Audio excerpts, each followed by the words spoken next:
The fare light on my cab had been off for almost 2 hours before she got in. My name is Walter Coyne. I've been driving nights in this city for 19 years, and if you do this job long enough, you stop believing in normal nights. Something always happens. You just don't always realize it while it's happening. Most nights, it's nothing major. A couple arguing in the back seat. Some guy quietly crying into his phone. A woman heading home after a double shift. Somebody who tips way too much because they're just grateful to be somewhere warm and dry for 20 minutes. You learn to read a city by the people it hands you after midnight. And after 19 years behind the wheel, I figured I'd seen pretty much everything this city had to offer. I was wrong. It was 11:42 p.m. on March 4th. Rain was coming down in that thin, cold way that doesn't really soak you. It just refuses to let up. The kind of rain that finds its way down your collar and makes an already miserable night feel even worse. I'd pulled over near the old freight station on 9th to eat a sandwich I didn't even want. Mostly, I was just killing time until the bar crowd started spilling out downtown. The freight station had been closed since before I started driving. It was a long brick building with broken skylights and boarded-up windows. The kind of place pigeons, teenagers, and people with nowhere else to go used for shelter. I always thought it was a weird place to park. Looking back, I think some part of me had been pulling over there for years without knowing why. You know how your hand sometimes finds an old scar before you even realize you're touching it? It was kind of like that. That's when I saw her in my rearview mirror. She was standing beneath the awning of a shuttered pharmacy across the street. She wasn't waving. She wasn't moving. She was just standing there, watching me finish my sandwich. I remember thinking that was strange before anything truly strange had even happened. Most people flag down a cab like they're afraid it'll disappear if they don't hurry. This woman didn't seem to care whether I stopped or not. She just watched me. I rolled down the window. "You need a ride?" She didn't answer. She crossed the street at a slow, unhurried pace, opened the back door, and got in. I want to be honest about something. In 19 years, I've had drunks, criers, loudmouths, people who couldn't remember their own address, and one guy who tried to pay me in poker chips. I once had a woman give birth in the back seat with 11 minutes to spare. She named the kid after the street corner where it happened. So yeah, I thought I'd seen pretty much every kind of passenger there was. But I had never met silence like hers. She looked to be around 35. Dark coat. No umbrella. Hair damp and flat against her collar. And here's the thing I didn't notice until later. She didn't smell like rain. No wet wool. No damp clothes. No cold air coming off her skin. Nothing. At the time, though, I didn't think much of it. I asked where she was headed. She didn't say a word. Instead, she reached forward slowly and placed a folded piece of paper on the little ledge beside the meter. An address. The handwriting was strange. Block letters. Clean. Careful. The kind of handwriting somebody uses when they want to make damn sure you read every single word correctly. I glanced at the address. "All right," I said. "Got it." She didn't respond. So I pulled away from the curb. For the first 10 minutes, I did what I always do. Radio low. Eyes on the road. The occasional glance in the mirror. She was sitting dead center in the back seat. Her hands were folded in her lap. Her back was perfectly straight. She was staring at the back of my headrest like it was the only solid thing left in the world. Most passengers slump. They lean against the window. They check their phones. They fall asleep. She didn't move. Not once. Not even when we hit the pothole beneath the underpass that rattled every cab in the fleet. Around the 12-minute mark, I tried making small talk. Mostly because the silence was starting to get to me. "Rain's supposed to clear up by morning," I said. Nothing. I tried again. Finally got the radiator fixed this week. Thing had been rattling for a month. Every other passenger thought the whole cab was about to fall apart. Still nothing. I gave a little laugh. Good times. No response. But in the mirror, I watched her eyes move. Slowly, carefully, toward the door handle. She didn't reach for it. She just stared at it. Like she was trying to remember what it was for. Like she'd forgotten the word for something familiar. We passed the 24-hour diner on Marsh Street. The one with the pink neon sign missing its S. For just a second, her eyes shifted toward the window, toward the light, and something changed in her face. It wasn't fear. Not exactly. It looked more like recognition. The look of somebody passing a place they used to know. I've replayed that moment more times than I can count. At the time, I told myself she was tired. Maybe grieving. People carry all kinds of things into the back of a cab after midnight. And most of it isn't my business. I've learned not to ask too many questions. For 19 years, that habit had served me pretty well. I wish I'd broken it just once that night. I wish I'd asked her name. But that wasn't the biggest mistake I made.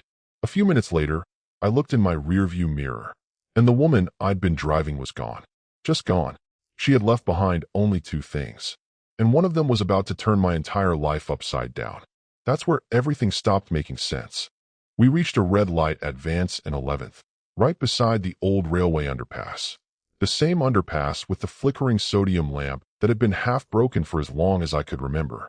On certain nights, the light strobed slowly enough to make the whole intersection feel like a photograph being taken over and over. I glanced at the meter. Then I looked in the rearview mirror. I was about to say something about the fare. The back seat was empty. I froze. For a second, I honestly thought I was looking at the wrong mirror. I blinked. Looked again. Nothing. No woman. No dark coat. No damp hair. Just an empty back seat. Rain sliding down the window. The doors were still locked. The windows were still up. The light had been red for maybe 4 seconds. I hadn't looked away for more than a moment. I sat there with my foot on the brake, waiting for an explanation to show up. It didn't. The light turned green. I didn't move. The car behind me honked. Once. Then again. I finally pulled over. I checked the back seat. The floor. Under the seats. The trunk. I even checked behind the front seats, which made absolutely no sense.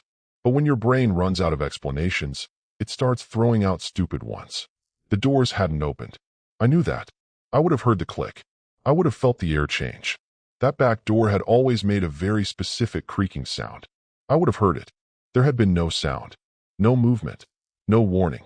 One moment, she was there. The next, she wasn't. Then I noticed something on the seat. A small brass key. Old-fashioned. The kind of key you see in old movies.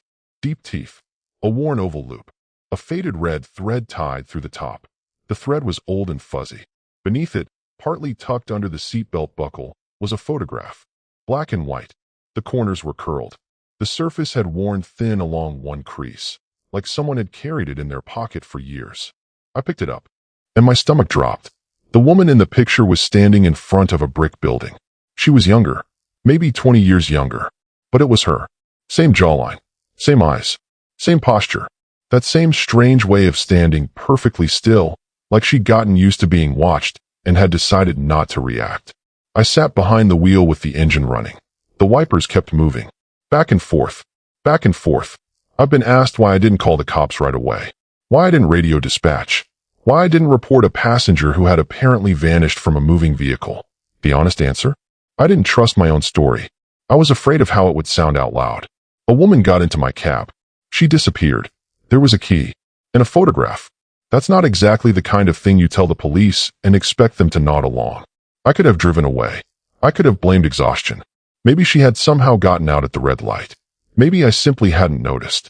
People do weird things. The human brain fills in gaps. I could have told the story at the depot the next morning. Made it into a funny story. Something to get a laugh and a free cup of coffee. But I didn't. I picked up the key. I picked up the photograph. And I drove to the address. If I'd known what was waiting behind that front door, I would have driven straight to the police station. Or honestly, I would have gotten the hell out of that neighborhood. Because the house wasn't empty. It had been waiting for me for nearly 20 years. And somehow, it already knew my name. The drive took another 18 minutes. The address led me deeper into a part of the city I rarely visited. Old row houses. Dark windows. Boarded-up buildings. Streetlights spaced too far apart. The kind of neighborhood where the city had stopped fixing things years ago. The house was easy to recognize. It was a narrow brick townhouse with a black front door. No lights. No curtains. No name on the mailbox. Just a rusted metal slot hanging open. I parked across the street. For a few seconds, I stayed in the cab. I should have called somebody. I should have called the police. I should have done a lot of things. I didn't. Some part of me, the part that had spent 19 years driving strangers through this city, told me this was strange. Not dangerous. Just strange. I know how stupid that sounds now. I got out. Rain slid down the back of my neck. I climbed the 3 steps to the front porch. The iron railing was cold and rough beneath my hand. Then I took the brass key from my pocket. I held it beneath the light. The lock looked old. The key looked like it belonged there. I put it in. It turned. No resistance. No grinding. No struggle. It turned smoothly, like the lock had been waiting for that exact key. And maybe that exact hand. I pushed the door open. Inside was cold. Not just ordinary cold, but the kind of cold that feels like a house has been holding its breath. Dust covered everything, but not evenly. Some of it had been disturbed. Somebody had been inside recently. Or something had. The front hallway was narrow. There was a coat rack with nothing hanging from it. Peeling floral wallpaper. A staircase leading upstairs into darkness. And a small table beside the front door. On that table sat an envelope, covered in dust, but not completely. The dust around it looked disturbed. The envelope had one word written on the front. Walter. My name. I stood there for a long time. I didn't touch it. I wish I could tell you I was brave. I wasn't. I'm a taxi driver. I know how to handle drunks. I know how to deal with angry passengers. I know what to do when somebody throws up in the back seat. This was different. There was something about seeing my name written inside a house I'd never been to that made my skin crawl. Eventually, I picked up the envelope. Whatever this was, it had already found me. And there's a certain kind of fear that turns into obligation once your name is written on the outside of something. I opened the envelope. Inside was a single folded page and a second photograph. This one was older, sepia-toned, cracked along one corner. The kind of photograph that had survived decades. It showed a taxi, an old one, boxy, chrome-trimmed, the kind of car you only see in old photographs of the city. It was parked outside the exact same house. The brickwork was identical. The black door was identical. Even the crooked gutter above the entrance was still there. And leaning against the hood of the taxi was a younger version of me. I knew that face. I knew the crooked line across my nose from when I broke it at 19. I knew the way I stood with most of my weight on one hip. I knew the jacket. I knew the car. I knew the street. I knew everything. But the photograph had been taken nearly 20 years earlier. I walked through the ground floor. A kitchen. Empty cabinets. A single chipped mug. A back room with a child's rocking chair facing the window. The chair was moving. Just slightly. Back and forth. There was no draft. No open window. Nothing I could see that could have made it move. I didn't go upstairs. Not that night. There are some doors even fear won't let you open. I thought the envelope would explain who the woman was. Instead, it destroyed everything I believed about my own past. The first sentence made my stomach drop because it wasn't written by a stranger. It was written by someone who signed it with my own initials. I went back to the hallway. I sat down on the bottom step.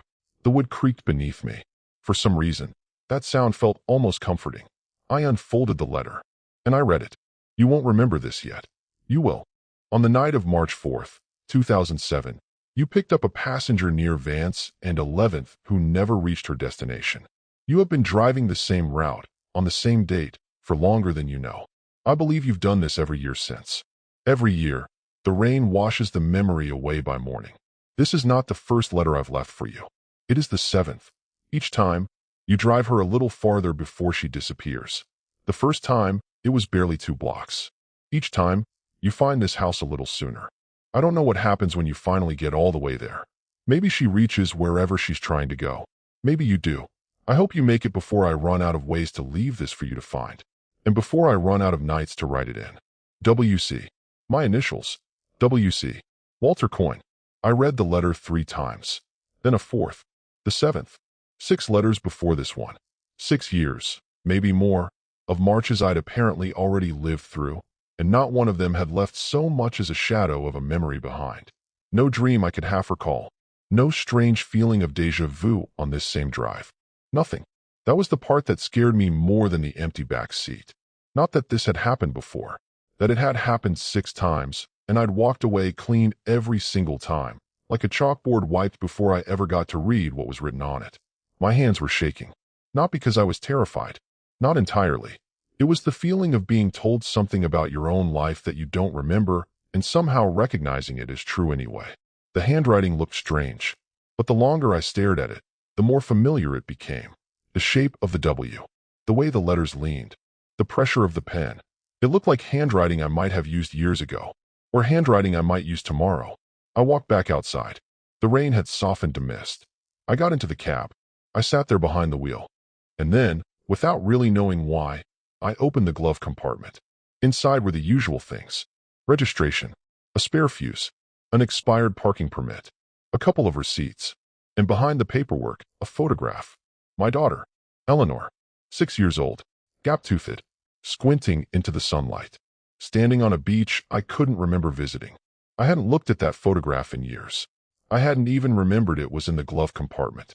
But my hand had gone straight to it, like it had done this before. Eleanor died in the spring of 2007. She was 6 years old. I don't want to talk about how.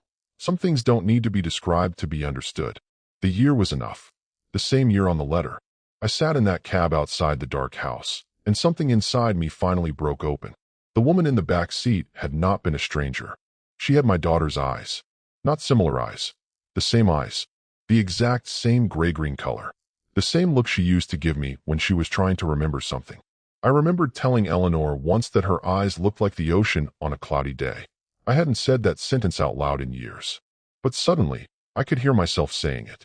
I sat there while the wipers moved across the windshield. Slowly, back and forth. The rain had almost stopped. 19 years of nights suddenly felt like a much shorter amount of time than I'd believed. And a much stranger one. I thought about all the passengers I couldn't remember. All the rides that blurred together. All the rainy nights. All the times I'd pulled over near the old freight station, eating a sandwich I didn't even want, waiting for something. I had always assumed I was waiting for a fare. Maybe I wasn't. Maybe I'd been waiting for her. For 19 years. Maybe every year, I picked her up. Maybe every year, she tried to take me somewhere. Maybe every year, I forgot. That's when I realized this wasn't just a ghost story. It was a story about me. About something I'd been living through without remembering it. And one terrifying question kept coming back. What if I'd been leaving those letters for myself all along? I don't know how to end this story cleanly, because it hasn't ended cleanly. I still drive nights. I still take Vance and 11th more often than I need to. I tell myself it's habit. Not searching, but I know better. The brass key is on my key ring now, right beside the key to my apartment. It's worn smooth.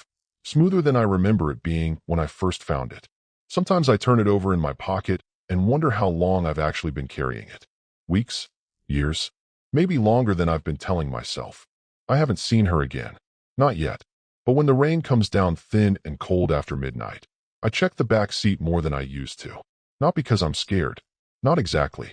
Something closer to hope. I keep the two photographs in the glove compartment. My daughter at 6 years old, and the young woman standing in front of the brick house. Side by side. I don't have proof they're the same person. I don't have proof of any of this. But some things don't need proof before they become impossible to deny. I believe she was Eleanor. I believe she had been trying to reach me for 19 years. A week after that night, I went back to the house in daylight. I told myself I was finally going to go upstairs, finally find out what was waiting at the top of those stairs, finally answer the question I'd been too afraid to ask. The door was locked. I took out the brass key. It didn't fit anymore. It turned freely in the lock, but caught nothing. The lock had been changed. I stood there on the porch, in broad daylight. Cars passed. A delivery truck stopped somewhere down the block. A dog barked behind a fence. The whole neighborhood looked completely normal. Like nothing strange had ever happened there. Like the house had never waited for me. Like my name had never been written on an envelope inside. And I understood something. Whatever door had opened for me that night, it wasn't going to open twice in the same way. I still keep a notebook in the cab now. Dates, passengers, addresses, anything unusual. I write everything down. And every time I write something, I compare my handwriting to the letters. The W, the C, the shape of the letters, the pressure, the slant. Half of me is terrified that one day they'll match. The other half is terrified that they won't. I still think about the 7th letter and the letter that might come next. The 8th.